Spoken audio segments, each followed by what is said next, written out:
તો વાત કરીએ પોઈચાની નર્મદા નદીમાં મોટી દુર્ઘટના સર્જાઈ, જ્યાં 8 પ્રવાસીઓ નર્મદા નદીમાં ડૂબ્યા।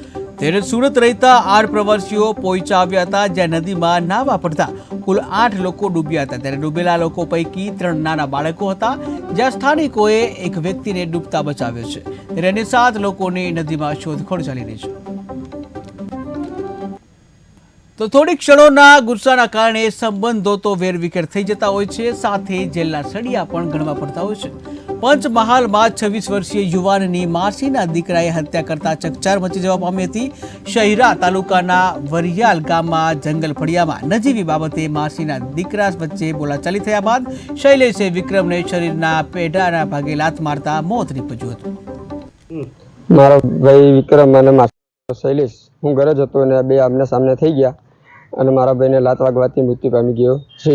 જે કાર્યવાહી થઈ છે એ નિયમ પ્રમાણે મુજબ થવી જોઈએ। મારો ભાઈ વિક્રમ